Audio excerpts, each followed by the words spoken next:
Hello everyone. Before we start, make sure to like and subscribe to the channel, and leave a comment with where you're from and what time you're watching. That way, YouTube will keep showing you stories just like this one. Now, let's begin. The Kennakott copper mine in Alaska was hiring safety inspectors at double the usual rate, and nobody in town would tell me why. I'd just turned 26 that October of 2008, barely scraping by after mining school left me buried in debt, and my engineering degree wasn't worth much with the economy in free fall. The recruiter, Vernon, had this glass eye that wandered while his good one stayed locked on you, and he kept mentioning how remote the location was, repeating it like a warning dressed up as small talk. He pushed a contract across the desk with his fingertips, never quite touching the paper for more than a second, and told me I'd need to stay minimum 6 months. No exceptions, no matter what I heard or saw. The pay was enough to clear my loans and then some, enough to finally move out of my parents' basement, where I'd been camping out since graduation. Vernon's good eye twitched when I signed, and he muttered something about hoping I was different from the others. The mining town clung to the mountainside like something that didn't want to be there. All rust-stained buildings and crooked walkways that creaked under your weight. My first morning, I watched the work crews heading into the tunnels and noticed how they moved in tight formations, shoulders almost touching, nobody walking more than an arm's length from the next man. Craig, my assigned roommate, was this thick-armed drill operator who obsessively organized baseball cards by year and player stats, creating these elaborate spreadsheets that covered our kitchen table. He chewed tobacco constantly, spitting into old soup cans he lined up on the windowsill, and he had this habit of counting the miners as they entered the tunnels each morning, then counting again when they came out for lunch, and again at shift end. When I asked about the counting, he just said management didn't always keep accurate records, and somebody had to make sure everyone who went in came back out. On my third day, they assigned me to inspect Tunnel 7 with 2 veteran miners, Frank and Eduardo. Frank had been there 11 years, which apparently made him something of a miracle according to the others, and he had this peculiar way of tapping the tunnel walls every few feet with a ball-peen hammer he carried everywhere. Not for structural integrity, he explained, but to let anyone or anything in the deeper shafts know we were coming through. Eduardo, younger but still weathered from 5 years underground, kept adjusting the brightness on his headlamp obsessively, clicking it high to low to high again in patterns that seemed deliberate. They wouldn't let me walk between them, insisting I stay at the back where they could both see me, and every time we passed one of the older tunnel entrances that had been sealed with concrete, they'd go completely silent until we were at least 50 feet past it. The sealed tunnels were everywhere once you got deep enough into the mountain, these concrete slabs with dates stenciled on them going back to the 1960s. Some had official hazard signs, but others just had numbers and initials, no explanation for why they'd been closed off. I found a logbook in the safety office from 1987 that mentioned structural instabilities in sections that were nowhere near fault lines or weak rock formations. The pages for September through November of that year had been torn out, leaving just the ragged edges in the binding. When I brought it to my supervisor, a sweaty man named Briggs, who always wore the same flannel shirt, he took the book and said he'd look into it. I never saw that logbook again, but I started keeping my own notes in a personal journal I hid inside my mattress lining. The thing that really set everything in motion happened on a Wednesday morning, when the temperature dropped to -15. I was reviewing equipment manifests in the office when Craig burst through the door, his face the color of old newspaper, tobacco juice dribbling down his chin forgotten. He grabbed my shoulders hard enough to leave bruises and kept repeating that Tommy Fitzgerald's crew hadn't come up. They'd gone into Tunnel 4 at 6 that morning for routine copper vein assessment, just 3 guys with standard gear, and it was now past noon. The elevator operator, an old Vietnamese guy named Duck who wore his wife's rosary around his neck, swore he never brought them back up. But here's what made my skin prickle. Their names had been crossed off the morning roster like they'd already completed their shift, and the handwriting looked exactly like Tommy's, down to the way he curved his T's. We organized a search party immediately, though I noticed how the veteran miners kept finding excuses to delay. Someone's equipment wasn't working right. Another needed to file paperwork first.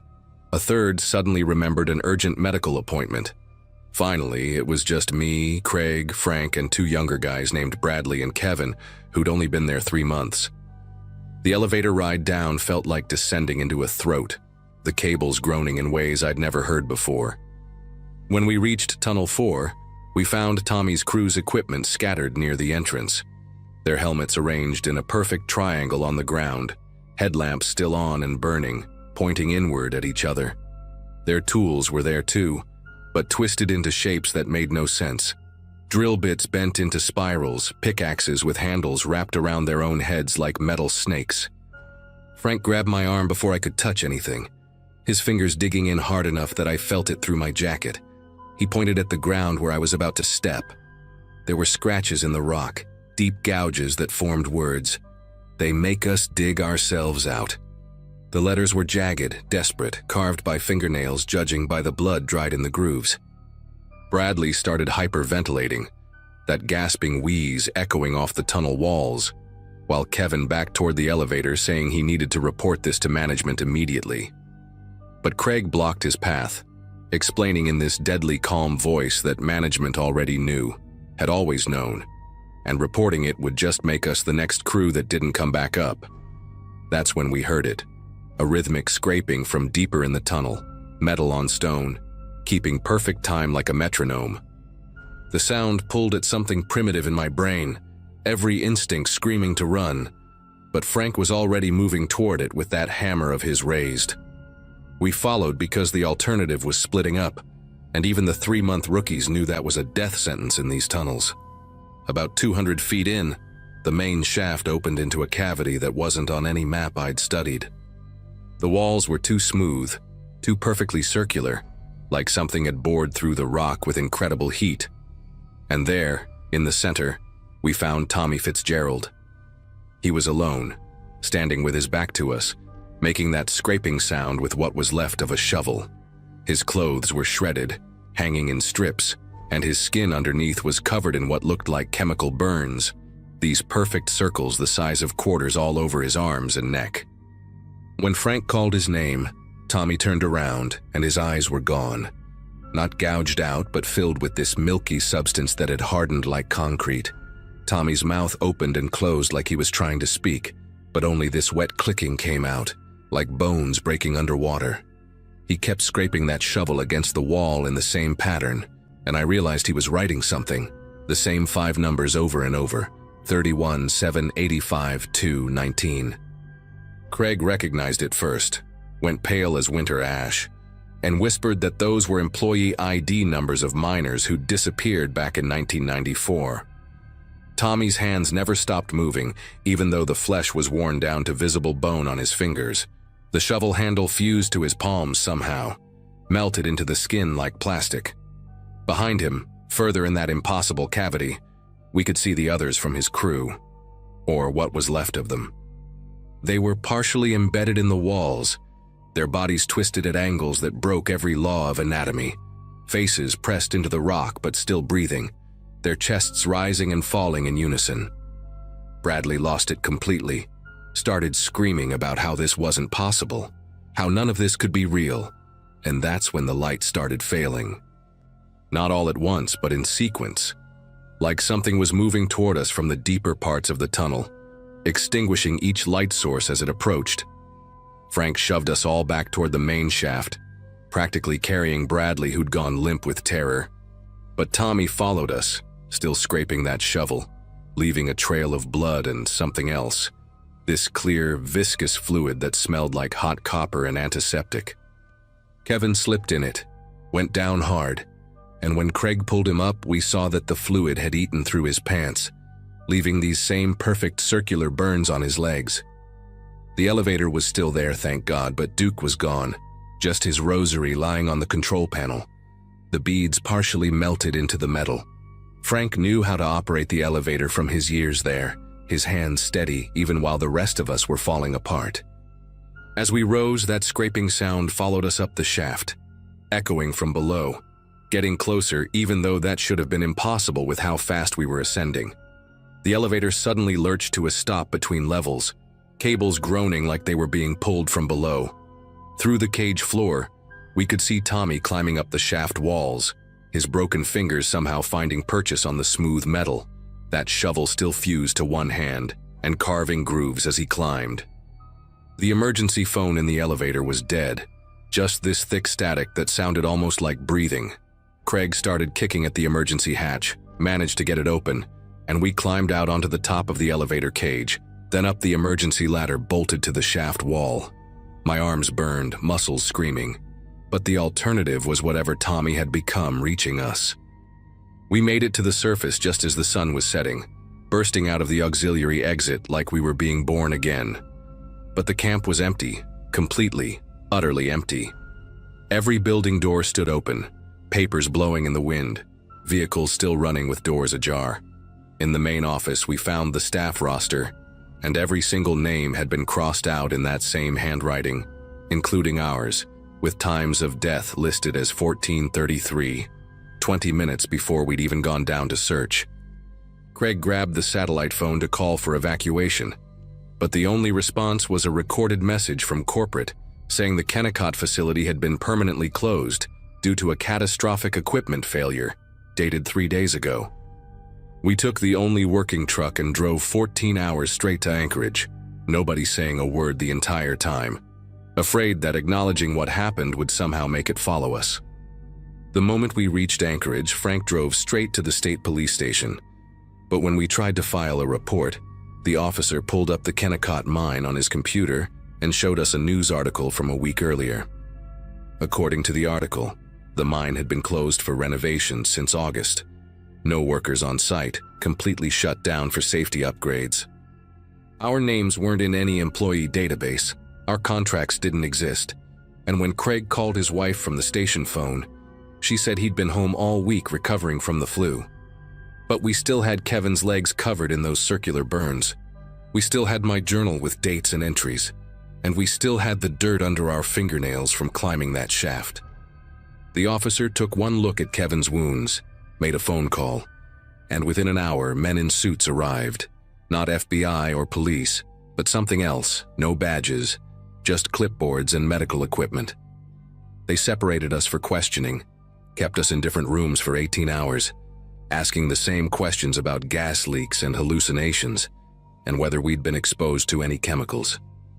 Eventually, they had us sign papers, non-disclosure agreements, medical waivers, documents admitting we'd trespassed on private property and suffered from group psychosis brought on by carbon monoxide exposure.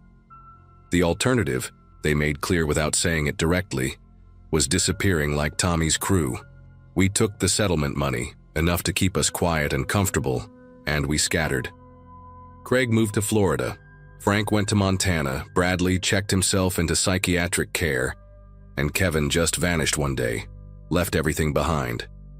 I ended up in Oregon, working construction, trying to pretend those 3 weeks at Kennakott never happened. But sometimes, late at night, I still hear that rhythmic scraping sound in my walls, and I find myself checking my arms for circular burns that haven't appeared yet. I know the others hear it too because we have a group text, no words, just a check-in every Sunday at 14:33. So far, everyone still responds. So far.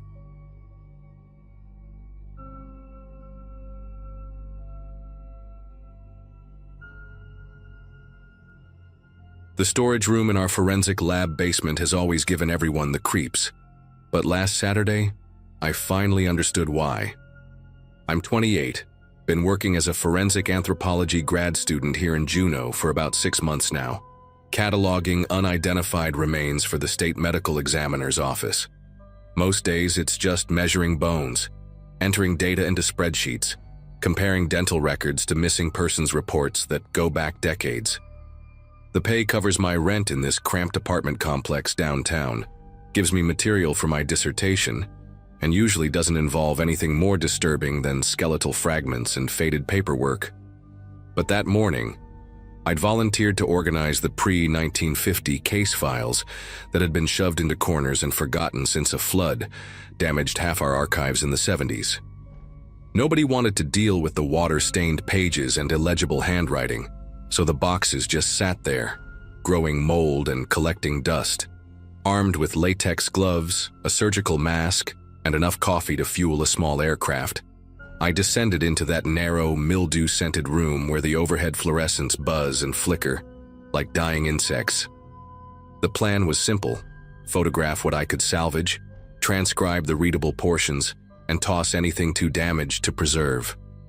Around noon, while moving a rusted filing cabinet to reach boxes wedged behind it, I discovered a manila folder that had fallen between the cabinet and the wall, probably decades ago. The cover had mouse droppings and a thick layer of dust, but I could still make out the faded ink label, M. Thill, 1930, unresolved. Inside were brittle photographs, typed witness statements on yellowing paper, and something that made me set down my coffee with trembling fingers: a hand-drawn map of hiking trails near Juneau, covered in X marks, each annotated with dates ranging from 1930 to 1978, and initials that didn't match any investigator I'd ever heard of in our department. The photographs showed a young woman with dark hair pinned in that distinct 1920s wave style, wearing a wool hiking skirt and boots, smiling at the camera with this genuine warmth that made her seem alive even through the aged paper.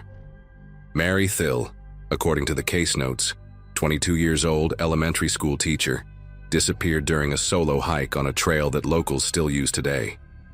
The official report described how searchers found her belongings folded with almost obsessive precision beside the trail. Her jacket arranged in a perfect square, her boots placed parallel with the laces tucked inside, her rucksack emptied, and its contents organized by size. No signs of struggle, no blood, no torn clothing. Just her things, arranged like some kind of meticulous display, and Mary herself vanished into the Alaskan wilderness. The investigating officer, a Lieutenant James Brennan, noted that the scene looked staged with deliberate care, and mentioned interviewing a trapper named Silas Holbrook, who claimed to have seen Mary talking to someone near the trailhead, though he couldn't describe the person beyond saying they wore city clothes. But it was the map that really got under my skin, because those X marks weren't random. They formed a pattern along specific elevations, all between 800 and 1,200 feet, all within a 3-mile radius of where Mary's belongings were found.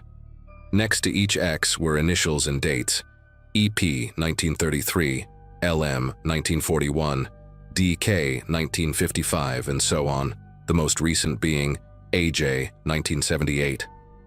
I cross-referenced those dates with our missing persons database on my laptop, my fingers getting clumsy as I typed, and found something that made the basement suddenly feel 10 degrees colder.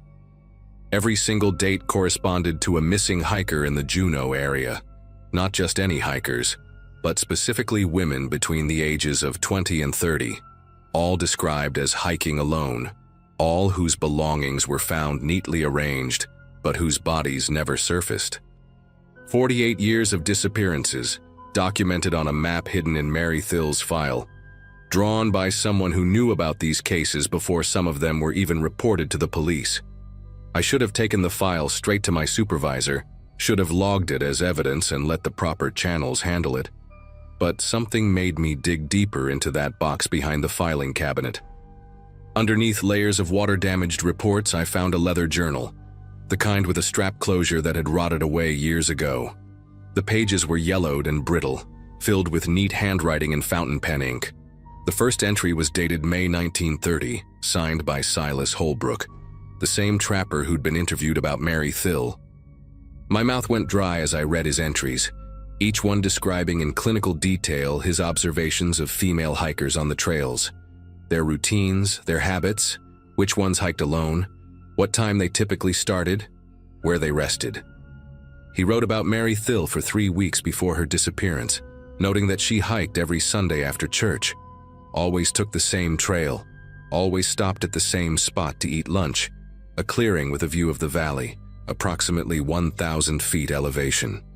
The journal entries continued for decades, the handwriting changing slightly as Holbrook aged, but the obsessive documentation never stopped. He described his collection process in euphemistic terms that made bile rise in my throat, how he would preserve certain hikers who met his criteria, how he would arrange their belongings as a memorial to their beauty, how he would take them to his private sanctuary in the mountains. In 1978, the entries abruptly stopped mid-sentence. The pen apparently dropped while still writing.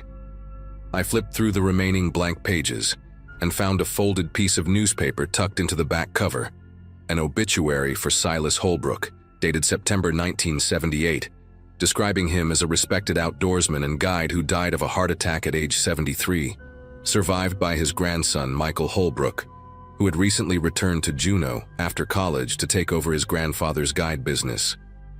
My laptop screen had gone dark from inactivity, and in the black reflection, I saw movement behind me.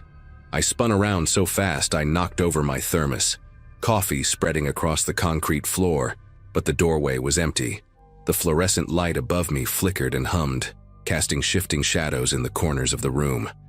I grabbed my phone to check the time, 3:47 p.m., and noticed I had no signal down in the basement, which wasn't unusual, but suddenly felt threatening. I started photographing the journal pages with shaking hands, the camera flash illuminating the cramped space in harsh bursts. Each flash seemed to make the shadows jump and dance, and I kept hearing sounds from the hallway, footsteps maybe, or just the old building settling. I told myself I was being paranoid, that reading about a serial killer's diary would make anyone jumpy. But then I heard the distinct sound of the stairwell door opening one floor above me. The footsteps were deliberate and measured, work boots on concrete descending toward the basement. We didn't have weekend security, and I hadn't seen any other cars in the parking lot when I'd arrived that morning. The steps paused at the basement door, and I heard the handle turn slowly, metal grinding against metal. I shoved the journal and map into my backpack, my heart hammering so hard I could feel it in my throat. The door opened, and a man stepped into the hallway. Tall, probably mid-50s, wearing a Forest Service uniform that looked authentic but somehow wrong, like it had been kept in storage for too long. He had pale gray eyes and the kind of weathered face you see on people who spend their lives outdoors. When he smiled, it was the practiced smile of someone who'd learned to mimic human warmth without feeling it. "You must be the new researcher," he said, his voice carrying a slight accent I couldn't place. "I'm Michael Holbrook. My company maintains the trails around here, and we work closely with the medical examiner's office on recovery operations. I heard someone was finally going through the old files." He walked into the storage room without invitation, his boots leaving wet prints on the floor even though it hadn't been raining. The smell hit me then, pine sap and something underneath it, something chemical and sharp like formaldehyde. He stood between me and the door, scanning the boxes and files I'd been sorting, his eyes lingering on the empty space behind the filing cabinet where I'd found the journal. "Found anything interesting?" he asked, moving closer, and I could see dirt under his fingernails, the kind that gets embedded so deep it becomes part of the skin. I managed to stammer something about water damage and illegible records, my backpack feeling impossibly heavy on my shoulder. He reached past me to pick up one of the photographs from Mary Thill's file that I'd left on the table, holding it with a reverence that made my stomach turn. "My grandfather knew her," he said quietly. "Told me stories about all the hikers from back then. Said the mountain takes who it wants, and we shouldn't question its choices." I tried to edge toward the door, but he shifted his weight subtly, still blocking the path. "The thing about these old cases," he continued, setting down the photograph with deliberate care, "is that people today don't understand how different things were back then.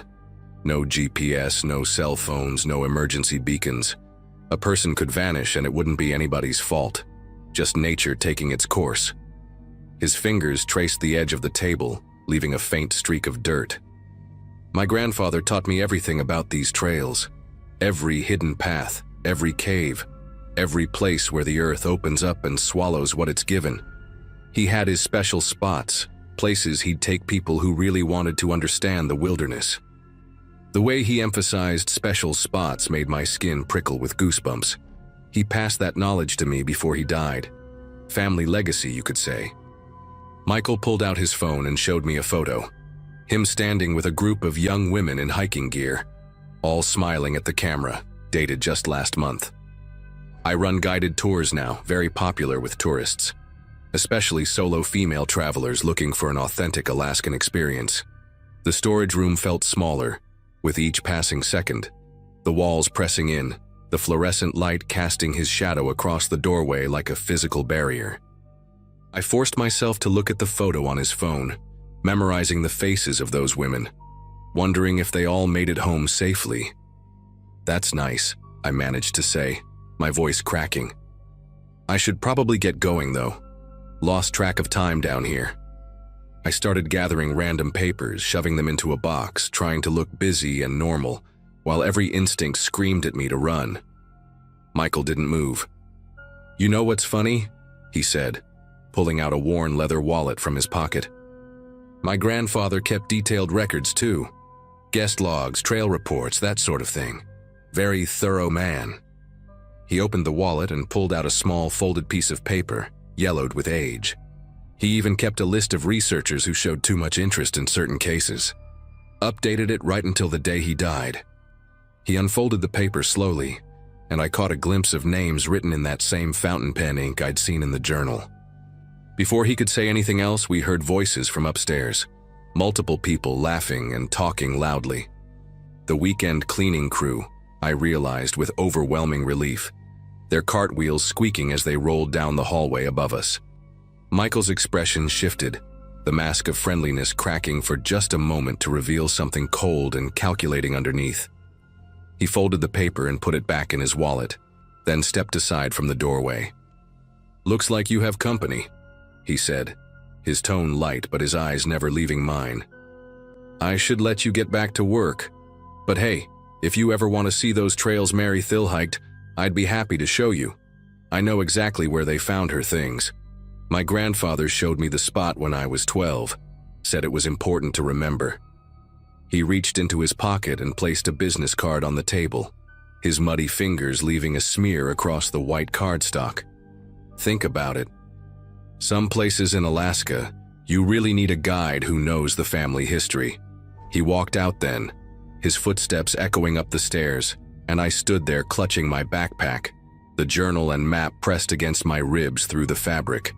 I waited until I heard the cleaning crew directly outside the basement door before I bolted up the stairs, nodding at them as casually as I could manage while my legs shook beneath me. In the parking lot, Michael's truck was gone, but fresh tire tracks in the mud showed he'd circled the building twice before leaving. I drove straight to the Juneau Police Department, my hands trembling on the steering wheel, checking my mirrors constantly for any sign of that truck. The detective on duty, a woman named Grace Navarro, listened to my story with increasing concern, especially when I showed her the photos I'd taken of the journal. Within an hour, they had a team at the storage facility collecting everything from that basement room. Grace told me they'd been investigating a series of missing hikers from the past 5 years. All women, all solo travelers who'd taken guided tours before disappearing on subsequent solo hikes. The guide company's name on the permits? Holbrook Wilderness Adventures. They'd never had enough evidence to get a warrant, but the journal changed everything. They arrested Michael Holbrook 3 days later at his cabin 40 miles outside Juneau, a place accessible only by helicopter or a hidden trail his grandfather had carved through the mountains in the 1940s. The search team found personal items from 17 women in an underground storage space beneath the cabin. Jewelry, driver's licenses, hiking boots, all meticulously cataloged with dates and initials matching missing persons reports going back to 1979, the year after Silas died. They also found human remains preserved in industrial freezers, though I was told those details would be kept from the public during the trial. Michael had continued his grandfather's work for 46 years, selecting victims from his tours, studying their habits, then intercepting them on solo hikes months later when no one would connect him to their disappearances. The prosecutors said the journal was the key evidence that broke the case. Without it, they might never have understood the full scope of what the Holbrooks had done. As for Mary Thill and the others from Silas's era, search teams are still combing those mountain trails, using ground-penetrating radar around the elevations marked on that map. They found 4 burial sites so far, and they keep searching. I finished my work in Juneau and moved back to Washington last month, but I still wake up sometimes thinking about Michael's gray eyes and that practiced smile, wondering how many people saw it and trusted him right before they vanished into his grandfather's special places.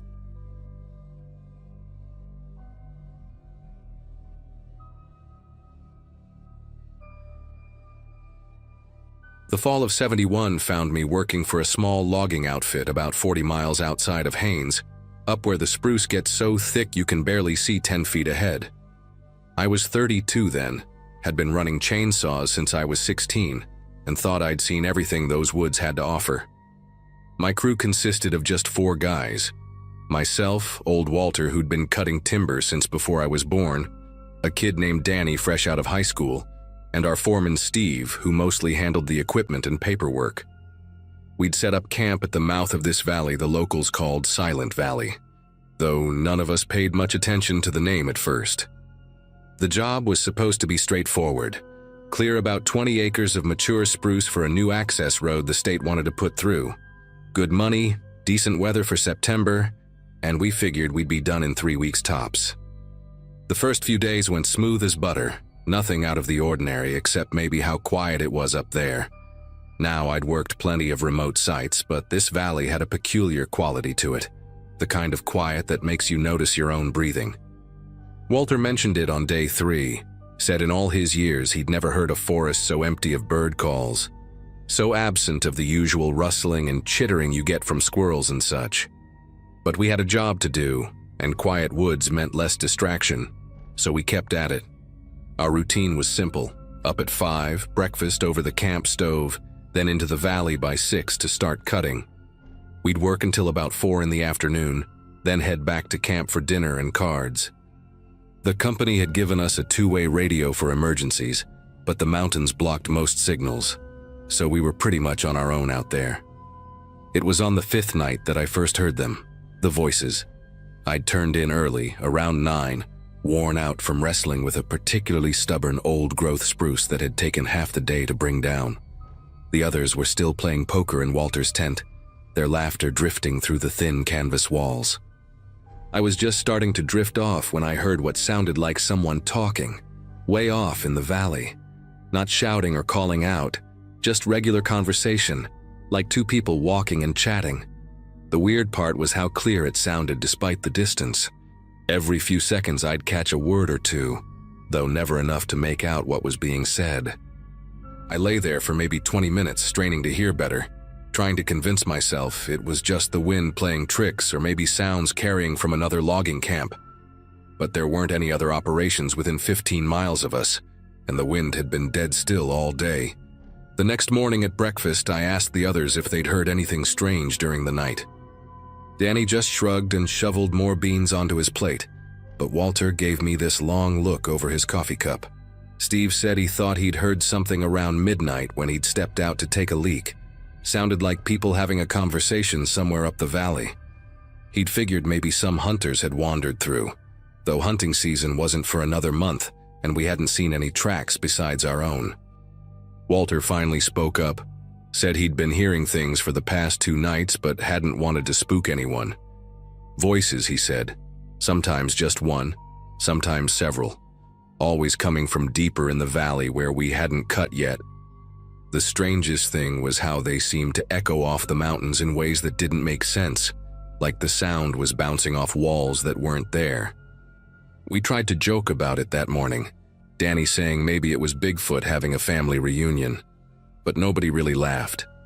When we headed into the valley for work, we all noticed how our chainsaws seemed louder than usual, like the sound had nothing to compete with. No birds, no insects, not even the usual rustle of small animals fleeing from our approach. Just our saws and the crash of falling timber. Around noon, I was working a section about 100 yards from the others when my saw died, just cut out completely. In the sudden silence, I heard them again, the voices. This time they were clearer, and I could swear they were speaking English, but the words kept slipping away from understanding, like trying to remember a dream right after waking. They seemed to be coming from 3 different directions at once, which made no damn sense given the shape of the valley. I yanked the pull cord, got my saw running again, and worked the rest of the day with my jaw clenched tight. That night, none of us wanted to admit we were spooked, but we all stayed up later than usual, sitting around the fire instead of heading to our tents.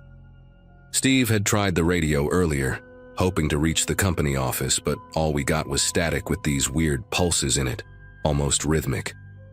Walter told us he'd worked this area back in '58 with a different crew, and they'd abandoned a job about 10 miles north after 2 weeks.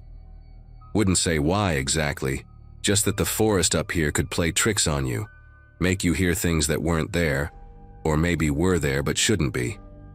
He said one of the guys from that crew, a Tlingit fellow named Joseph, had told him the old-timers avoided these valleys, said the mountains held sounds from long ago, conversations from people who'd passed through decades or even centuries back. I wanted to call bullshit on that, but sitting there with the firelight barely pushing back the dark and those voices still echoing in my memory, I kept my mouth shut. The 7th night changed everything. I woke up around 2 in the morning to the sound of my own name being called. Not shouted, not whispered, just spoken plain as day, like someone standing right outside my tent was trying to get my attention. "Tom," it said, then again, "Tom."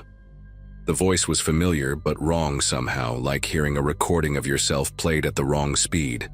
I grabbed my flashlight and unzipped the tent flap, ready to give whoever was messing with me a piece of my mind. But there was nobody there. The beam of my flashlight cut through empty air, showing nothing but the other tents and the dark line of trees beyond our camp. Then I heard it from the opposite direction. My name again. Same voice, same calm tone.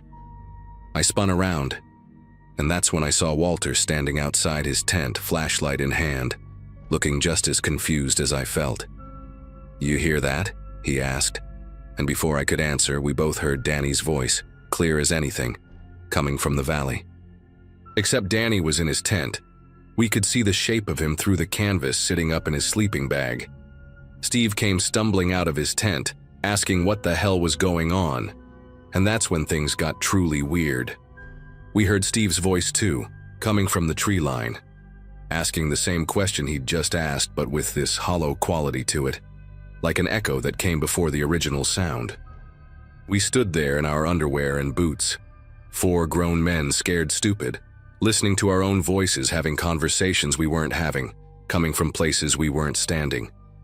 The worst part was when we heard Walter's voice from deep in the valley say something none of us had said yet. We should leave. Pack up right now and leave. The real Walter just stood there, mouth hanging open, because those were the exact words he'd been about to say. I could see it in his face. We did pack up some of our gear that night, threw it in the truck ready to bolt at first light.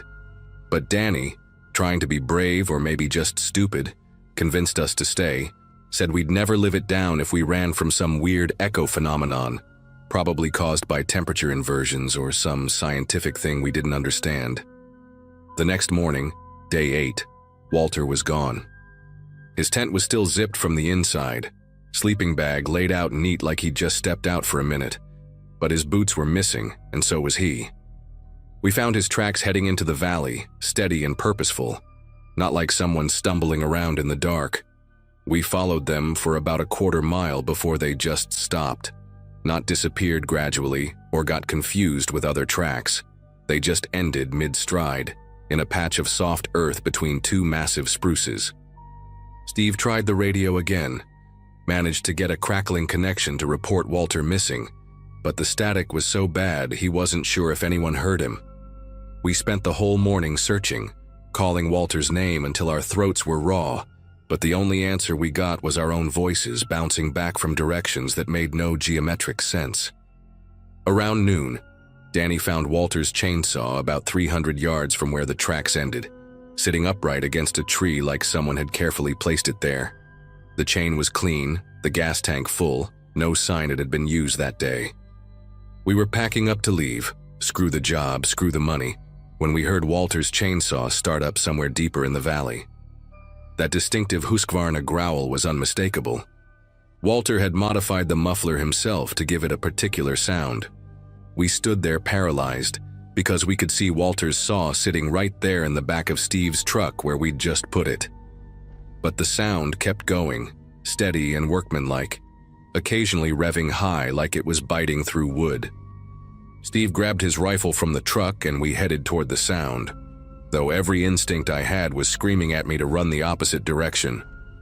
The sound led us to a grove we hadn't cut yet, and when we got there, we found fresh-cut stumps, sawdust still settling in the air, the smell of pine pitch and bar oil heavy in the air. The cuts were clean, professional, exactly the way Walter would have done them. But there was no one there, and the sound of the chainsaw had stopped the moment we'd entered the grove. That's when Danny noticed that the trees had been cut from the inside out. The stumps were in the center of the grove, but there were no drag marks, no path cleared to get in there. It was like someone had started cutting from the middle of an untouched stand of timber. That was enough for us. We ran back to camp, threw everything in the trucks without even folding the tents properly.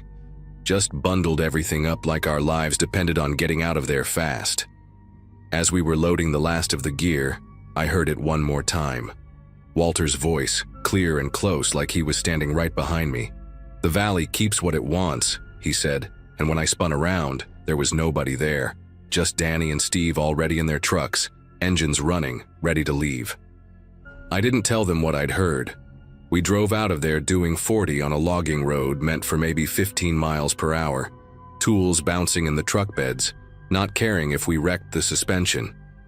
About 5 miles down, we passed a Forest Service truck heading up toward the valley.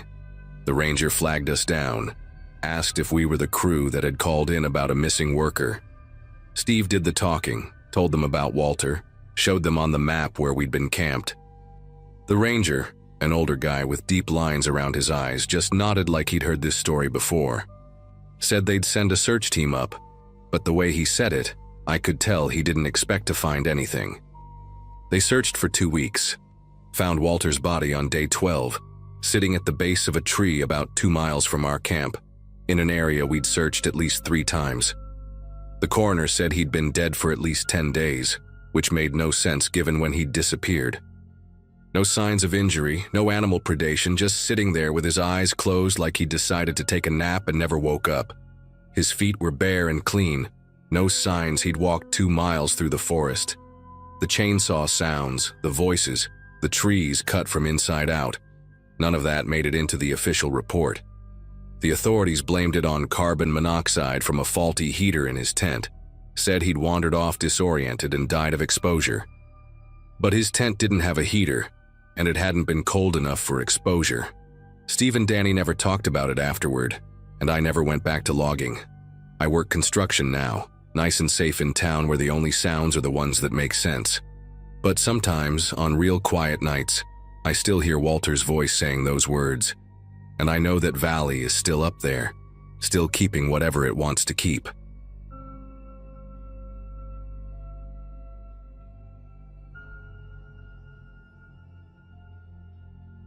Last August, I was staying at my uncle's fishing lodge about 60 miles northwest of Fairbanks, Alaska. He'd owned the place since the 70s, this run-down cabin that sits maybe half a mile from where a tributary feeds into the Tanana River. I'd been going there since I was a kid, but that summer I went alone after my divorce finalized, needing somewhere quiet to clear my head. The nearest neighbor was 8 miles away, just how I wanted it. My Uncle Nathan always said the property had good bones but bad history. Some old-timer had sold it to him dirt cheap after his brother disappeared hunting in the 50s. I'd been there 4 days already, mostly just fishing and reading, when I decided to explore a section of the property I'd never really checked out before, this marshy area where the ground stays soft even in dry weather. The morning started normal enough. Coffee at sunrise, eggs and toast, the usual routine when you're living rough. Around 9, I grabbed my hiking pack and headed toward the marsh, thinking maybe I'd find some good spots for duck hunting come fall. The terrain out there is tricky, all these little pools of standing water hidden under moss and grass that looks solid until you step on it. About 40 minutes in, my boot caught on something metal sticking up from the boggy ground. First I figured it was just old farming equipment. You find that stuff all over Alaska from abandoned homesteads. But when I bent down to free my boot, I saw it was aluminum, not rusted iron like you'd expect from farm tools. The piece was maybe 2 feet long, twisted and partially buried, with what looked like rivet holes along one edge. The metal had this odd greenish patina, not quite corrosion, but something that happens to aircraft aluminum when it's been in acidic soil for decades. I started digging around the piece with my hands, pulling away decades of moss and black mud that smelled like rotting vegetation and motor oil.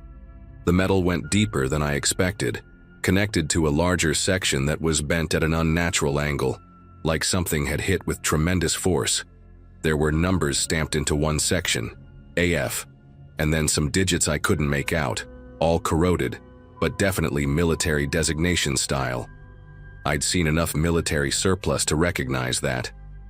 My grandfather had been Air Force, stationed at Alaskan back in the early 50s, and he'd shown me old equipment with similar markings.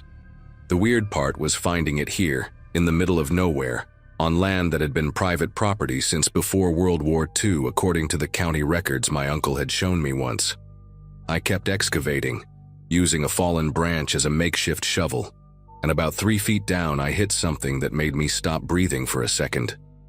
It was leather, preserved by the acidic bog water, still holding its shape after all these years.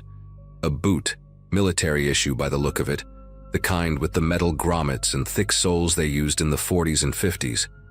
The leather had turned almost black, but you could still see the stitching pattern. Inside the boot, pushed deep into the toe area, was something wrapped in what might have been oilcloth once but had mostly deteriorated into a waxy gray material. My fingers were numb from the cold mud, but I managed to peel away the wrapping. Inside was a small field journal, the pages fused together by moisture and time, and a tarnished silver wristwatch that had stopped at 2:17. The smart thing would have been to call the authorities right then, but something made me keep digging. Maybe it was the way that boot had been deliberately placed, not scattered like crashed debris but positioned carefully, like someone had hidden those items on purpose. Another hour of digging revealed more aluminum fragments, all with that same green patina, and then I found something that made my chest tighten. A leather wallet, the kind with the chain attached, preserved like the boot, but split at the seams. Inside were plasticized cards, military identification mostly destroyed by time, but I could make out part of a name. Sergeant J. Something that started with M. The birth year was partially visible, 192. There was a photograph too, protected by plastic, showing a young woman holding a baby standing in front of a white clapboard house with a peaked roof. On the back, in faded blue ink, someone had written, Betty and... but the rest was gone. I sat back on my heels, mud up to my elbows, staring at these remnants of someone's life scattered in this bog. The sun had moved past noon, and the shadows were getting longer between the scraggly black spruce trees that bordered the marsh. That's when I noticed something else about the debris pattern. The metal pieces weren't random. They formed a rough line heading northeast, like something had come apart in the air and scattered along a trajectory. Following that line with my eyes, I could see slight depressions in the moss, decades old but still visible if you knew what to look for. I started walking that direction, finding more pieces every 20 or 30 feet. A twisted bracket here, a section of cable there, all that same weathered aluminum with military-grade fittings. About 200 yards from where I'd found the boot, the ground dipped into a natural hollow filled with standing water the color of weak tea. The water in that hollow was maybe knee-deep, and through it I could see the outline of something massive just below the surface. My heart was hammering as I waded in, the cold water flooding my boots instantly. It was part of a fuselage, about 15 feet of it, broken open like an eggshell, but still recognizable as aircraft structure. The metal skin had those distinctive riveted panels you see on old military transports. Inside, everything organic was long gone, but the aluminum frame members and seat brackets were still there, twisted and compressed from impact. On one intact section of the interior wall, I could make out stenciled letters, "No Step," and below that, partially obscured, USAF, followed by numbers I couldn't read. The cargo area had these heavy-duty tie-down points welded to the floor, way more robust than what you'd need for regular supplies or personnel transport. Whatever this plane had been carrying, it had been heavy and needed serious securing. What really got to me, though, was finding the jacket. It was wool, dark blue, caught on a jagged piece of metal near what would have been the rear of the fuselage section. Air Force issue from that era, with the sergeant stripes still visible on the sleeve. The name tape was there too, faded but readable. Morrison. In the chest pocket, wrapped in a rubber pouch that had somehow stayed watertight, was a folded set of orders. The paper was yellowed and fragile, but I could read the date clearly, January 15th, 1950. The text was mostly standard military language about transport duties, but one line jumped out at me. Classified cargo pursuant to operation, and then a black redaction bar that someone had applied with ink, not printed that way. Below that, coordinates that matched almost exactly where I was standing, except these weren't supposed to be a destination. They were marked as Checkpoint Alpha, with a final destination of Elmendorf Air Force Base. I was so focused on reading those orders that I didn't hear the helicopter until it was almost on top of me. The sound came fast, that distinctive thump, thump, thump echoing off the hills, and when I looked up, a white and blue civilian bell was circling low, maybe 300 feet up. No markings I could see except for a registration number. It made two tight circles, and I could see someone in the passenger seat with what looked like a camera or binoculars pointed right at me.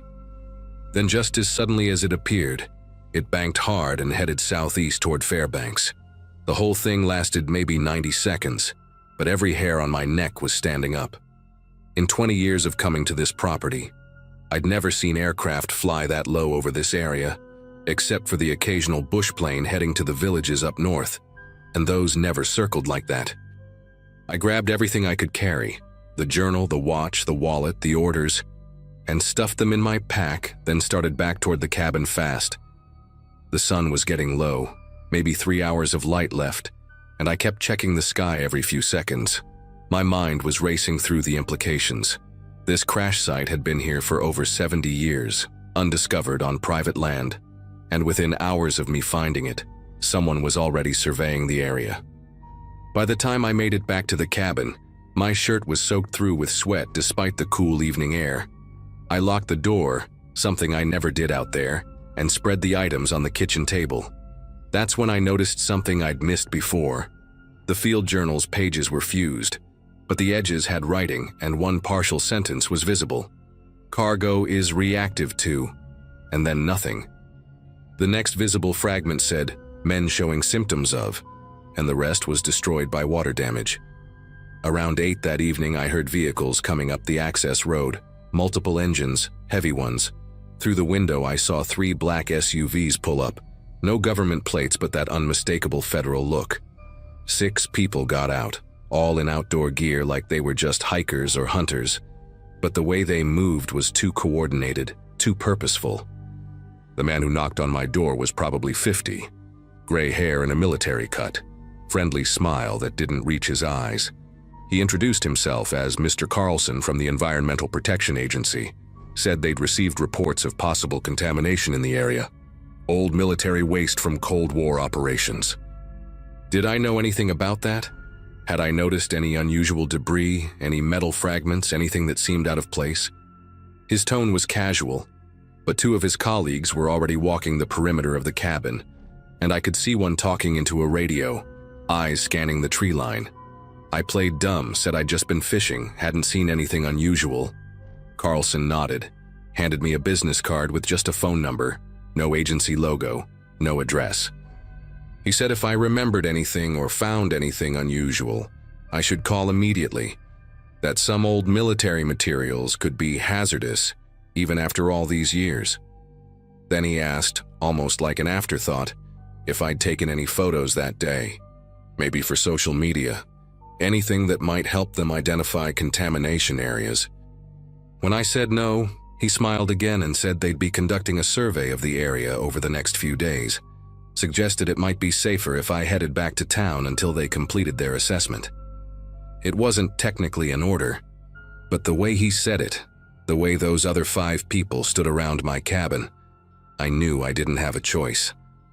I packed up that night, And as I drove out, I saw lights through the trees heading toward the marsh. Lots of them, like a whole operation mobilizing. I kept the items, still have them. Drove straight through to Anchorage that night and put them in a safety deposit box before checking into a motel. The next morning, I called my Uncle Nathan to tell him about the EPA inspection at his property. He went quiet for a long time, then said something that made my blood chill. His brother, the one who disappeared hunting in the 50s, he'd been found 3 weeks after going missing, dead from what they called exposure, but Nathan's father never believed it. The body had strange burns on the hands and face, hair falling out, symptoms the local doctor couldn't explain but told the family not to discuss. The death certificate just said exposure and dehydration. Nathan's father had spent years trying to get answers, writing to the Air Force, to congressmen, to anyone who would listen, always asking about what had happened in January 1950, about what fell from the sky that winter. He'd never gotten a single response, just visits from federal agents telling him to stop asking questions for his family's safety. 2 weeks later, I went back to check the site. The whole marsh area had been excavated down to bedrock, maybe 3 acres completely stripped. Fresh gravel had been trucked in, the ground leveled and compacted like they were preparing for construction.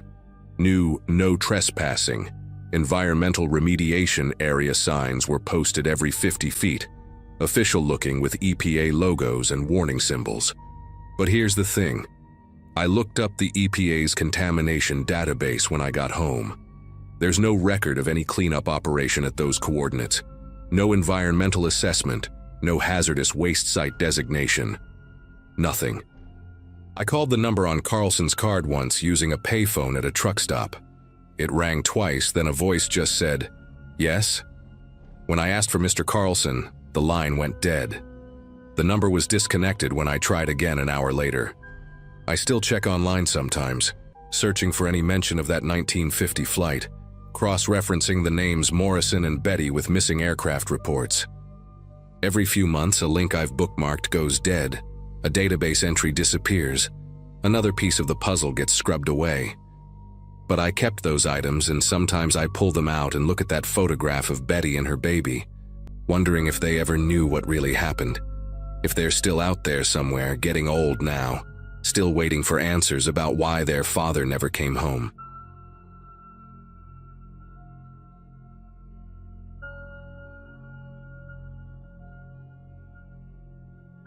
In January of 1978, I was part of the search team that went looking for old Bill Carver out near the Yukon River Basin. I'd been doing wilderness rescue work for about 6 years by then, mostly pulling lost hunters out of the woods or helping stranded motorists on remote roads. Bill was different, though. He was one of those old-timers who knew the land better than most of us knew our own backyards. When his sister called from Fairbanks saying he hadn't checked in since early November, everyone figured his radio had just crapped out. The guy was pushing 63, but tough as boot leather, been trapping that same stretch of wilderness since before I was born. We gave it another few weeks, thinking he'd show up at the trading post in Circle City, like he always did around Christmas. When he didn't, that's when they called us in. The flight out there took 3 hours in a tiny bush plane, fighting crosswinds the whole way. Bill's cabin sat about 40 miles from the nearest anything you could call civilization, tucked into a bend where Birch Creek feeds into a larger tributary. From the air, the place looked wrong immediately. The roof was caved in on one side under the weight of snow, and there were no tracks leading to or from the cabin. No smoke from the chimney either. The pilot, a guy named Roger who'd been flying these routes since the 50s, kept circling lower and lower, both of us scanning for any sign of movement. The strangest thing was the dogs. Bill always kept 3 or 4 sled dogs, but there was no sign of them. No paw prints, no chain lines in the snow, nothing. Roger set us down on the frozen creek about a 1/4 mile away, and I remember the silence when he cut the engine. Not even wind. Just that heavy, pressing quiet you only get in deep winter when it's 40 below, and everything living has either left or gone to ground. We had to break trail through about 3 feet of powder to reach the cabin, and it was exhausting work even with snowshoes. The door was partially open, frozen that way, with a drift of snow built up inside the entrance like a miniature glacier. I called out Bill's name several times, but my voice just seemed to get swallowed up by all that white emptiness. Roger stayed back while I squeezed through the doorway, and the first thing that hit me was how organized everything looked. His supplies were stacked neat as you please along the walls. Bags of flour, beans, salt pork, coffee, enough to last him through March easy. The wood stove was cold, had been for weeks judging by the layer of frost coating the iron. His bunk was made up tight with military corners, the wool blankets pulled smooth. Even his tools were laid out on the workbench like he'd just finished cleaning them. The only thing out of place was a chair pulled up to the small table by the window, and on that table was his journal, still open. The journal was one of those thick leather-bound books, the kind they used to sell at the trading posts specifically for trappers to keep records in. Bill's handwriting was small and precise, the cursive loops of someone who'd learned penmanship back when they still taught it proper in schools. Most of the entries were what you'd expect: trap yields, weather observations, notes about animal movements. But starting around mid-November, things got strange. He wrote about wolves, lots of them, more than he'd ever seen in 40 years of working that territory. At first it was just observations. 7 wolves passed the cabin heading north at dawn, or fresh tracks by the woodpile, big male, probably 140 pounds. Then the entries started getting longer, more detailed. He described how they'd circle the cabin at night, not howling, just walking round and round in the snow. He'd counted them by their eyes reflecting his lantern light through the window, sometimes 12, sometimes 15. Once he wrote 23, though he added a question mark like he didn't quite believe it himself. By late November, Bill's entries took on a different tone entirely. He wrote about how the wolves had stopped hunting, stopped moving on like they should. They just stayed, always within sight of the cabin during the day, sitting in the tree line like they were waiting for something. He'd tried firing his rifle over their heads to scare them off, but they didn't even flinch. One entry from November 28th stuck with me because of how he'd pressed the pencil so hard into the paper it nearly tore through. They know I'm alone. Somehow they know. He started rationing his ammunition after that, stopped going out to check his trap lines. The last few entries described how he'd hear them on the roof at night, their claws scraping against the tin as they walked back and forth above his bunk. He'd reinforced the door with extra boards, moved all his food into metal containers. On December 3rd, he wrote that his dogs had gone silent in their shed out back. Not barking, not whining, just quiet. When he looked out the window the next morning, the shed door was open and the dogs were gone. No blood, no signs of struggle, just gone. The final entry was dated December 7th, and it was only 3 lines long. No more firewood inside, have to go to the pile. They're sitting in a perfect circle around the cabin now, about 30 feet out. We'll make the run at noon when the sun's highest. That was it. Nothing after that. I stood there in that freezing cabin reading those words over and over, trying to make sense of it. Roger had come in by then, and he was looking through Bill's supplies, checking dates on canned goods, examining everything with that methodical way he had. Neither of us wanted to say what we were both thinking, that a man like Bill Carver doesn't just walk away from a fully stocked cabin in the middle of an Alaskan winter. We searched the immediate area until dark, found the woodpile he'd mentioned about 50 yards from the cabin, but no tracks, no blood, no sign of Bill. The snow around it was smooth and undisturbed, like it had been falling steady for weeks without anything breaking through. That night we made camp in the cabin, though neither of us slept much. Roger kept the fire going while I went through Bill's things more carefully, looking for anything that might explain what happened. In a wooden crate under his bunk, I found something that made my chest tighten up. Letters he'd been writing to his sister but never sent, dated all through November. In them he talked about the isolation getting to him, how the darkness was lasting longer each day, how he'd catch himself talking out loud just to hear a human voice. In one letter, he admitted he'd been seeing things in his peripheral vision, shadows that shouldn't be there, movement where there was none. He blamed it on the lack of sleep, said the wolves kept him up all night with their pacing. But then he'd crossed out whole paragraphs like he was second-guessing himself, not trusting his own perception anymore. The last letter, dated December 2nd, was just one paragraph.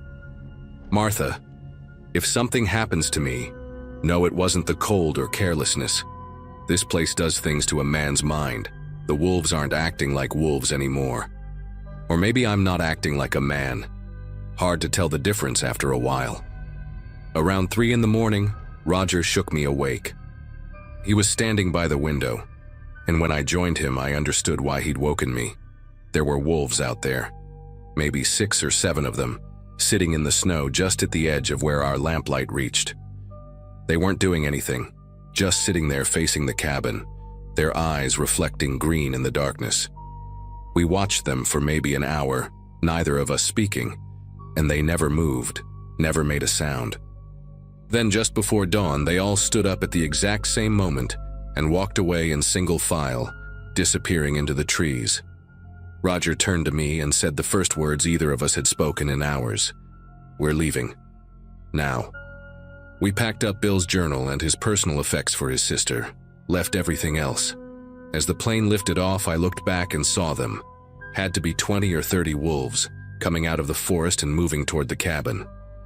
They weren't running or hunting, just walking steady and purposeful, like they were reclaiming something that belonged to them. The official report we filed said Bill Carver likely suffered from cabin fever and wandered off into the wilderness, becoming disoriented and succumbing to the elements. That's what goes on paper when you don't have a body or any evidence of foul play. His sister accepted it, said she'd worried about him being out there alone at his age. But Roger and I, we knew different. Over the next few months, I did some digging, talked to other trappers who'd worked that area over the years. Turns out Bill wasn't the first to disappear from that particular stretch of land. An old Athabascan man in Circle City told me his grandfather used to trap there in the 1920s, but abandoned it after one winter. Said the wolves in that region weren't right, that they remembered things, held grudges maybe. He wouldn't elaborate, just shook his head and changed the subject. I found records of 3 other trappers who'd gone missing in that same area between 1951 and 1969. All of them experienced outdoorsmen. All of them vanished without a trace during winter months. I went back once the following summer with a small team to do a more thorough search. The cabin had completely collapsed by then, just a pile of rotting logs and rusted metal. We found bones scattered around the area, too old to be Bill's, and when we sent them to the university for analysis, they came back as a mix of caribou, moose, and dog remains. But there was one set that the lab couldn't identify, said they were similar to human but not quite right, like the proportions were off somehow. They wanted to do more tests, but the samples got lost in shipping back to Anchorage, if you can believe that. What really stayed with me, though, was what we found carved into a tree about 100 yards from where the cabin had been. It was old. The bark had grown over it partially, but you could still make out the words. They learn. They wait. They remember. No date, no initials, just those 7 words cut deep into the wood. After that summer search, I never went back to that part of the Yukon Basin, and neither did Roger. He quit flying bush routes altogether about a year later, moved down to Kennakott to fly tourists around instead. We never talked about what we saw that morning, but I know it changed something in both of us.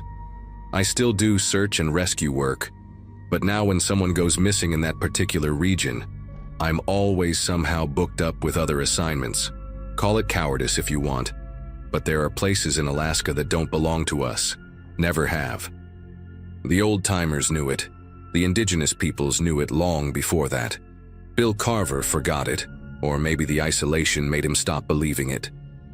Every winter when I hear about wolves on the news, regular wolf stuff like livestock attacks or sightings near towns, I think about those ones near Bill's cabin, sitting so still in the snow, waiting with a patience that didn't seem animal at all.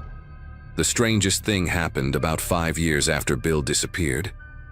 His sister called me out of the blue, said she'd received a package with no return address postmarked from Dawson City. Inside was Bill's wallet, the leather worn smooth, his driver's license, and a photo of his sister still tucked inside. along with $17 in cash. Nothing else, no note, no explanation. The wallet hadn't been weather damaged, looked like it had been stored somewhere dry all those years. She asked me what I thought it meant, and I told her I didn't know, which was the truth. But sometimes, late at night when I can't sleep, I wonder if maybe Bill's still out there somewhere, living by different rules now, running with things that used to be wolves but learned how to be something else. Or maybe the wallet was just some trapper's idea of a kindness, returning what they'd found in the wilderness. I prefer not to think about it too hard. Some questions are better left unasked, and some places are better left alone. That's what I learned that winter of 1978, and it's a lesson I've never forgotten.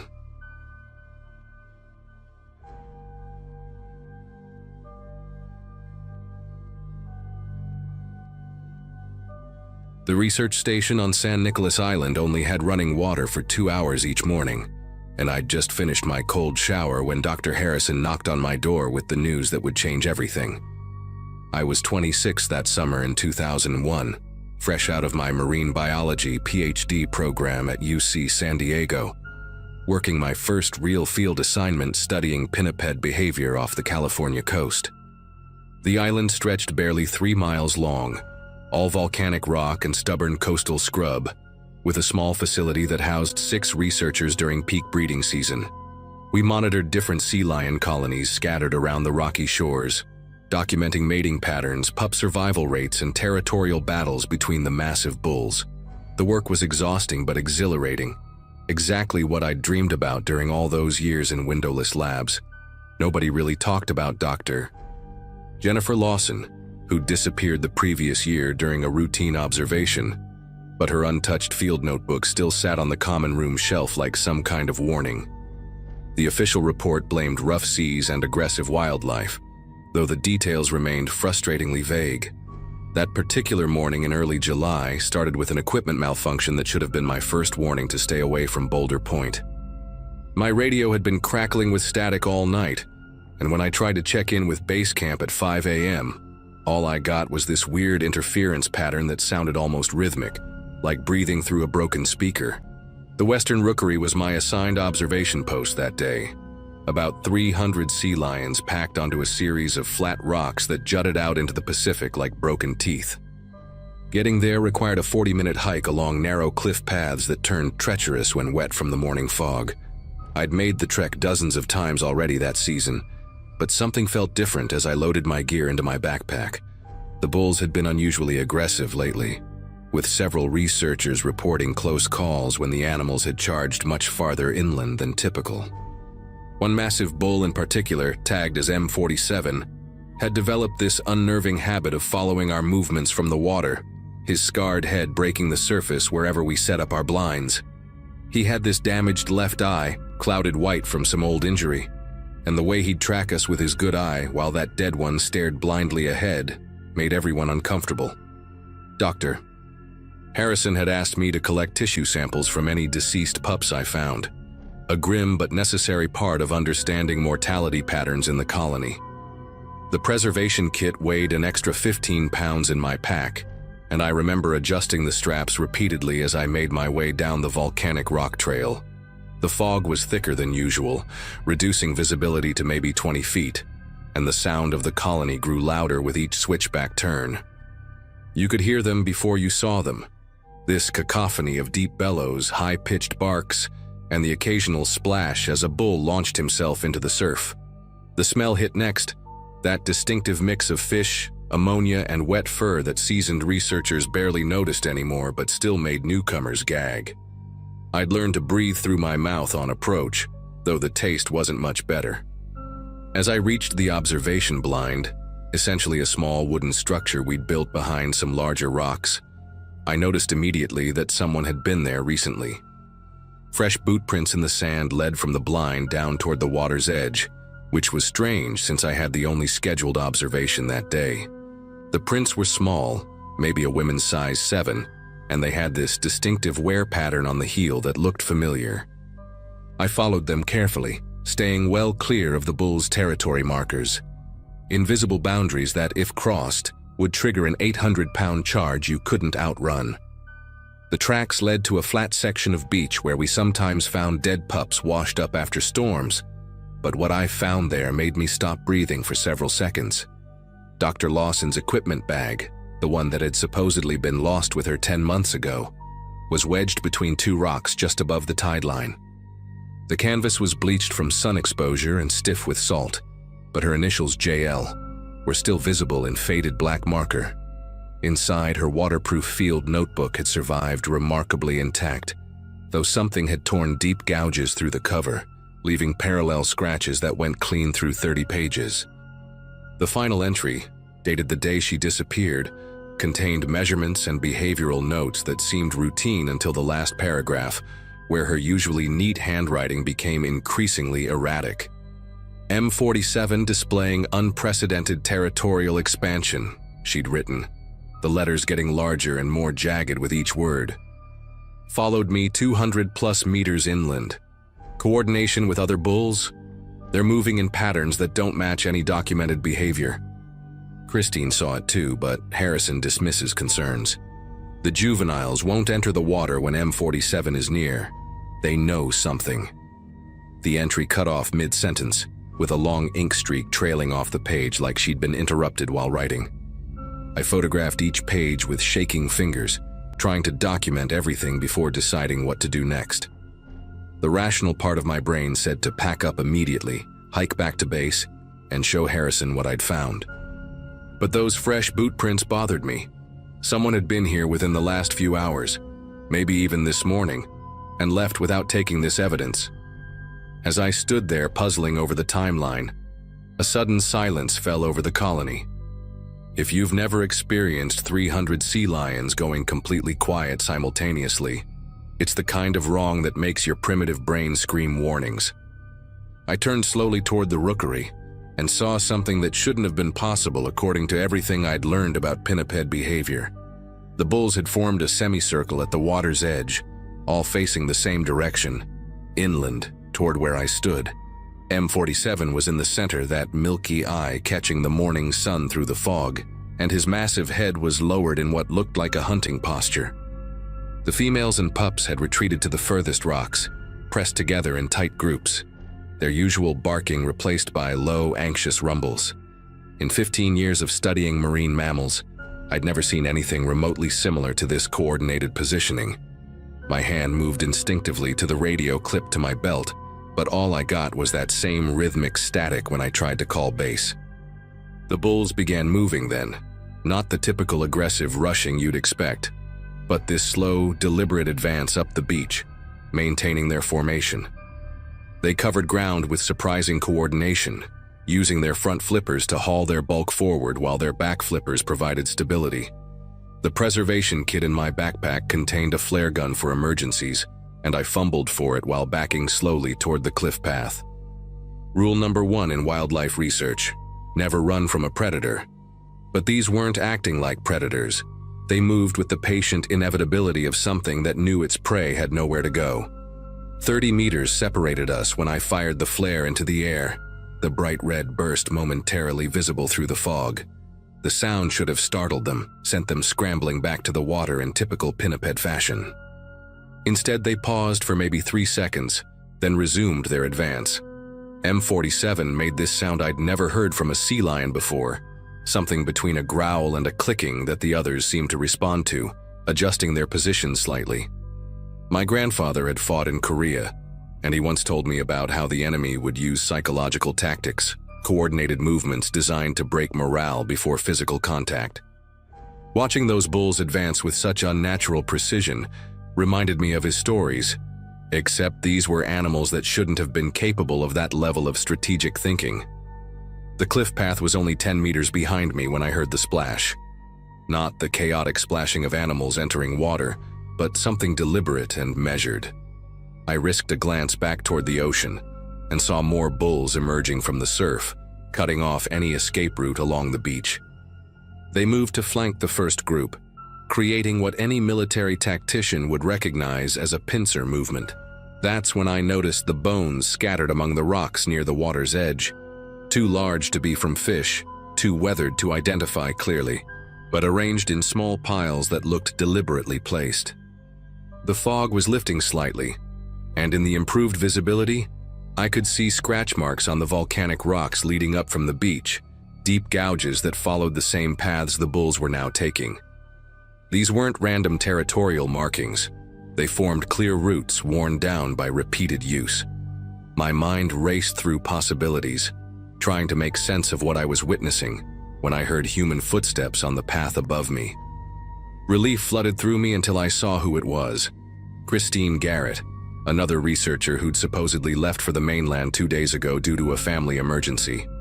Her clothes were filthy, covered in what looked like dried algae and sand, and her hair hung in salt-stiffened clumps around her face. But it was her expression that made my stomach clench, completely blank, like she was sleepwalking with her eyes open. She moved down the path toward me with mechanical precision, her bare feet seemingly unbothered by the sharp volcanic rocks. Behind her, I could hear more footsteps, and within moments, I saw 2 more figures emerging from the fog, Dr. Phillips and Mark Reeves, both researchers who'd been reported missing from other monitoring stations along the California coast over the past 18 months. They all had that same vacant stare, their movements synchronized in a way that matched the bull's formation below. Christine's mouth opened, and she made a sound that wasn't quite human.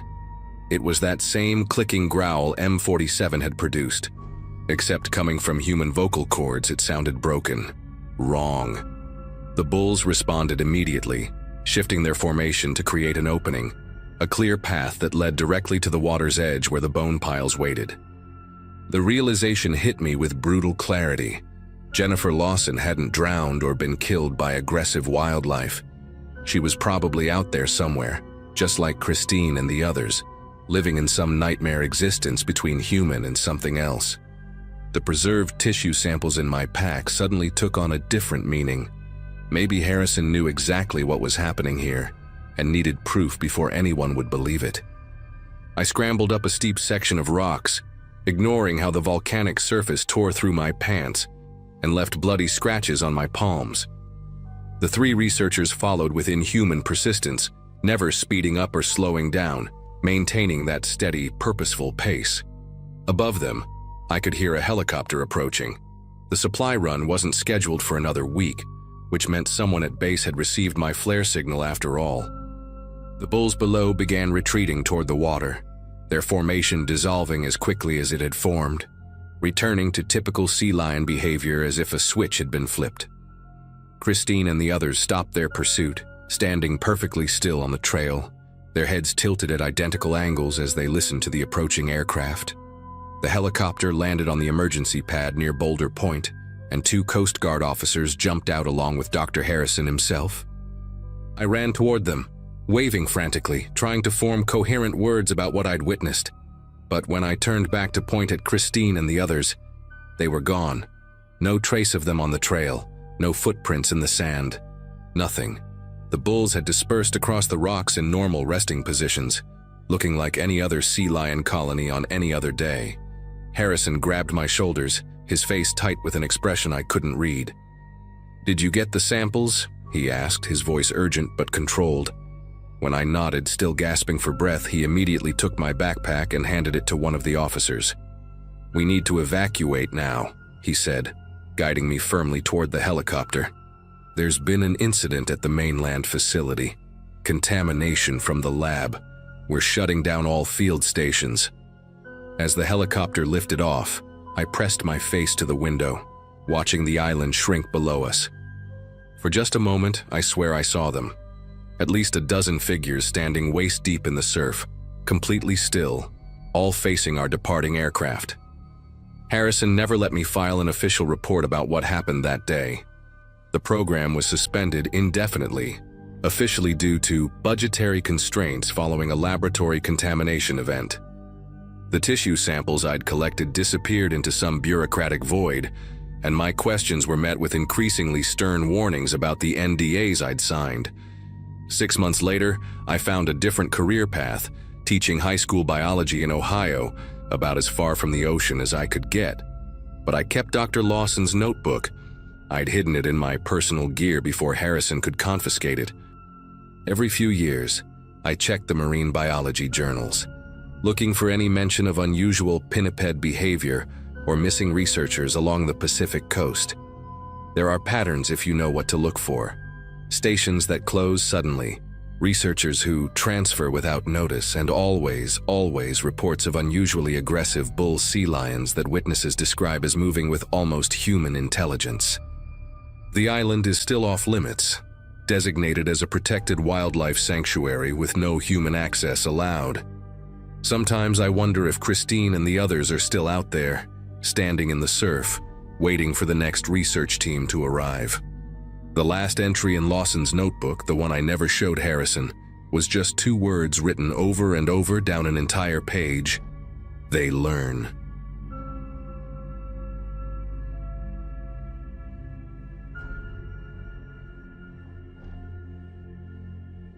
The job on the North Slope was never glamorous, but it paid enough to keep me coming back season after season. In the early 80s, life up there was stripped down to the basics. Long stretches of frozen road, modular trailers that rattled with every gust of wind, and a rotating cast of men who tried to stay sane by swapping stories over weak coffee. I'd been assigned to one of the smaller camps, a cluster of metal-sided buildings sitting in the middle of endless white. The work was grueling, but routine. That winter, though, things shifted in a way I still struggle to put into words. It started when 2 guys, Mark Ellison and Dave Rourke, failed to return from a supply run between camps. They weren't strangers to the route. Both had driven it plenty of times. The path was mostly a flat line across ice and snow, with a handful of markers and the occasional pipeline shadow to keep you oriented. When they didn't show up, no one panicked at first. Weather delays weren't unusual. Radios cut out all the time. But after hours stretched into a full day, whispers began curling through the mess hall. The truck was found 2 days later, sunk halfway into a drift not far from the flagged route. What unsettled everyone was what was still inside. Packed crates of food, full thermoses, a heater, extra fuel cans stacked neatly in the back. It looked less like men who got stranded, and more like men who had stepped away for just a minute and never came back. No footprints, no scattered gear, nothing leading away from the vehicle. Just silence, broken only by the constant bite of the wind. The official line spread quickly. Exposure, harsh weather, human error, 2 men who underestimated the cold. But none of us bought it. We knew how careful Mark and Dave were. Dave in particular was meticulous, the kind of guy who labeled every wrench in his kit and double-checked tire chains before anyone else even glanced at them. And Mark had a way of navigating those frozen stretches like he had a compass buried in his gut. Men like that don't just wander into the snow and disappear. Private security had started making its presence known around that time. They weren't company men like us. They had no grease under their nails, no tired eyes from endless shifts. They wore dark parkas without patches and drove spotless trucks that always seemed to be idling near the airstrips. Most of us avoided them. They didn't talk much, and when they did, it wasn't the kind of small talk you could laugh off. It was curt, clipped, like every word was measured. After Mark and Dave vanished, those security guys seemed to multiply overnight.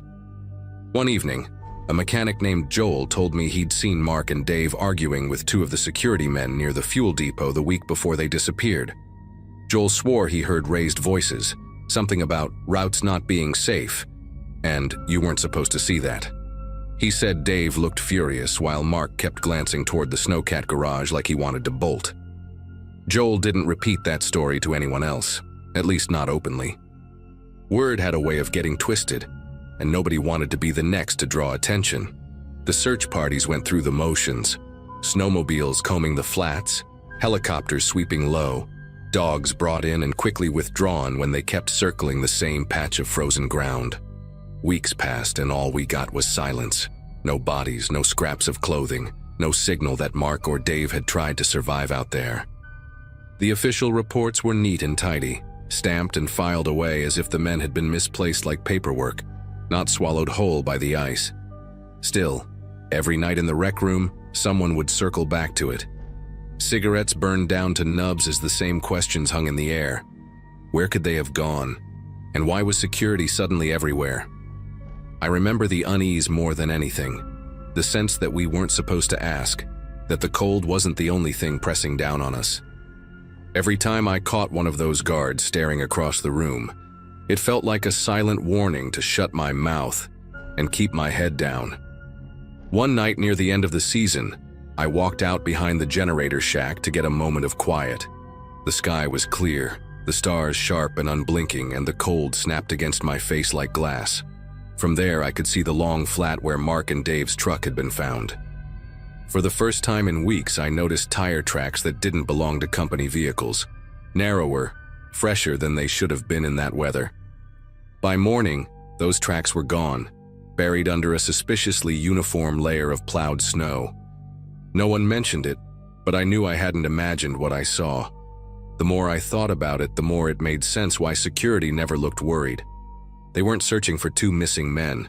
They were making sure the rest of us stopped asking questions. I never confronted them, but I learned quickly to avoid certain eyes, to lower my voice when the topic came up. The worst part was the realization that Mark and Dave probably hadn't wandered off at all.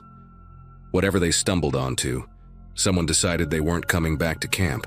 When I finally rotated out weeks later, I carried their absence with me like extra weight in my duffel. No memorials, no closure, just 2 names scrubbed from the roster, and a cold note in the logbook. Incident resolved. Exposure. I remember standing at the small airstrip, watching the security trucks parked in a neat line, engines idling in the dark. None of the guards looked at us, but they didn't have to. The message was already clear.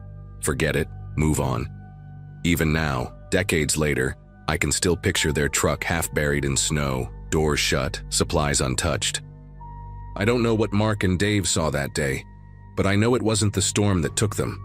And whenever I think about those weeks on the North Slope, it's not the cold or the endless dark that unsettles me. It's the silence that followed, the way 2 men could vanish in plain sight, and everyone else was forced to pretend it was just the weather.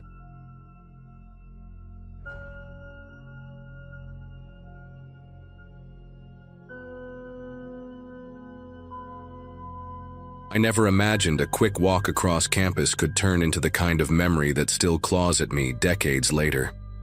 At the time, I was a 19-year-old student at a state college in Alaska, living in one of the older dorm buildings. My life was simple. Classes during the day, late nights in the library, and the occasional party to break the monotony of long, freezing semesters. The campus wasn't large, just a cluster of brick buildings surrounded by patches of dark spruce trees that always seemed to lean too close to the paths. Nights were especially quiet, and walking alone was something most of us did without thinking twice. That night I had been at a small gathering in an off-campus house where students usually went after midterms. The place was crowded, hot from too many bodies, and the windows fogged over from breath and spilled beer. I remember laughing with a girl from my sociology class while holding a cup of warm soda, when I noticed how late it had gotten. My dorm was less than a 10-minute walk, and the idea of getting some sleep in my own bed sounded better than forcing more conversations. I slipped my coat on, said a quick goodbye, and stepped out into the brittle Alaskan cold. The streets were empty, with snow packed down into uneven ridges by passing cars earlier that evening. The air burned when I breathed, and the sound of my boots crunching against ice was the only rhythm keeping me company. I tried to keep my hands deep in my pockets, shoulders hunched against the wind that carried the smell of wood smoke from nearby houses. Even though it was late, the dorm lights were faintly visible through the skeletal outlines of the trees. It felt like the kind of walk I had done countless times before. Brief, uneventful, nothing to be cautious about. But about halfway there, I noticed something strange lying along the edge of the road. A pair of women's shoes. Not boots, not sneakers, but simple black flats, their surface dusted with snow as if they had been sitting there for a while. They were pointed toward the trees rather than the path, and for some reason, that detail made my breath catch. Nobody would choose to take them off in that kind of cold, not when the ground itself could bite through skin. I stood there staring, the silence around me suddenly stretching too long, like the night itself was waiting for me to react. I tried to convince myself that maybe someone had been drinking too much at the party and ditched them on the way home, but that explanation didn't sit right. The longer I stood there, the more I realized how quiet it had become. No cars, no distant laughter, not even the usual hum from the heating vents on the nearby dorms. I couldn't shake the sense that I wasn't the only one out there. My eyes kept drifting toward the tree line, where the snow looked darker, like the shadows themselves were shifting. I started walking faster, my breath puffing in short clouds that floated past my face. Every few steps I'd glance back, but the road behind me stretched empty, untouched. Still, there was this nagging certainty that someone was pacing themselves with me, just far enough to stay out of sight. The sound wasn't clear, more like the faint crunch of ice delayed half a second after mine. At one point, I even paused mid-step, and I swear I heard a single echo of snow giving way where I hadn't moved. By the time the dorm came into full view, lit dimly by a buzzing yellow lamp above the entrance, I felt torn between sprinting the last stretch or forcing myself to act normal. My pulse thudded in my ears, and I could almost imagine the warmth of the building wrapping around me if I could just reach the door. But then, out of the corner of my eye, I noticed a figure at the far end of the path. Whoever it was stood still, partly obscured by the trees as if they had been waiting for me to notice. The shape didn't move, didn't wave, didn't step closer, just watched. I told myself not to stop. I fixed my gaze on the dorm entrance and pushed forward, but every step felt like it dragged, like the ground itself wanted to keep me there. My shoulders prickled as though I was under a spotlight, even though the path was swallowed in near darkness. When I finally reached the door and pulled it open, I let the heavy wood slam behind me with a force I hadn't intended. Only then did I risk one last glance through the glass window. The figure was gone, and the shoes by the road remained the only proof that anything had been there at all.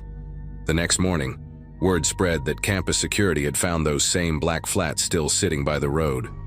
Students whispered about them in the cafeteria, speculating about who might have left them there. A girl swore she had seen a tall man hanging around the library that week, always pretending to read but never checking out books. Another mentioned someone had been spotted near the women's dorms late at night, just standing by the lampposts until the lights buzzed out. No one could point to a name, and no one seemed brave enough to report more than rumors. For days after, I avoided walking anywhere alone. Even daylight felt different, like the shadows stretched a little too far, and every door I passed could hide someone waiting. I remember clutching my textbooks against my chest in a way that made my arms ache, as if that extra layer would somehow protect me. The sight of boots, sneakers, any kind of footwear abandoned in the snow would make me shiver. The smallest details, like a car idling too long in the parking lot, suddenly meant something darker. The campus gossip only fueled it, but deep down I knew what I had seen wasn't just imagination. Eventually, police became involved, though they said little publicly. No one was arrested, and no official explanation was ever given about the shoes. Time dulled the sharp edge of fear, but every so often the memory crept back, especially whenever I walked that same stretch of road and glanced toward the tree line. There was always that quiet question in the back of my mind. Did someone follow me that night, waiting for me to make the same mistake someone else had? Or had I narrowly escaped whatever had already happened to another girl? I graduated and left the state, but whenever I hear about unsolved cases from that campus, the image returns. Black flats half buried in snow, and a figure standing too still among the trees. It's been years, and I've built a life far from that dorm, but the fear never really left. I never told anyone in detail what I saw that night, not the way I'm telling it now. Maybe putting it into words is the only way to explain why I still can't walk alone at night without feeling the weight of someone's eyes.